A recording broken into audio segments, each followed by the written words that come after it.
We often talk about information overload, that feeling that we're just drowning in data points and articles. But today we're doing a deep dive into an entirely different kind of source material, Mm. the deep, complex, and highly romantic tapestry of a hereditary witch's life, her business, and the sheer chaos that happens when she collides with a cynical Hollywood storyteller. It's an extraordinary file you've given us. Yeah, it's Yeah. all centered on Morgana Donovan, the witch, and Nash Kirkland, the screenwriter. So our mission today is to really unpack the Donovan legacy, the ancient power, the very intricate family structure, and the serious, deeply moral nature of what they call the craft. And we absolutely have to analyze how that moral system, which dictates everything Morgana does, withstands or maybe even succumbs to the profoundly intense emotional and magical consequences of this relationship. It's just the ultimate collision of worldviews. It is. The central conflict is just perfect because it highlights this chasm between belief and commodity. I mean, how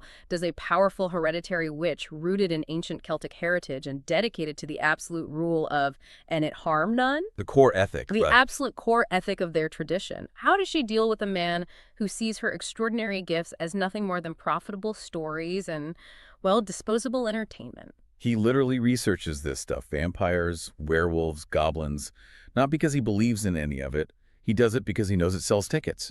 He writes about monsters to escape his own reality, and now reality is sitting right across from him, beautiful and powerful, and ready to prove him very, very wrong. And the whole narrative just kicks off with this immediate, overwhelming intrigue.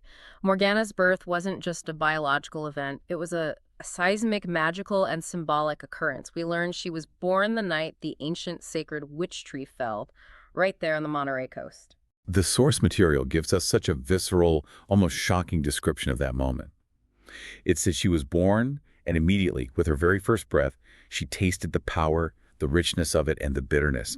That bitterness right there, that's the key. That's the foreshadowing of the profound responsibility she carries. Exactly. And the community divides right away. Some people call the falling tree a sign, others just call it a coincidence. But in the secret places where magic still thrives, the green hills of Ireland, the misty moors of Cornwall, her arrival was celebrated. It was a confirmation of the bloodline. The fall of that old sacred tree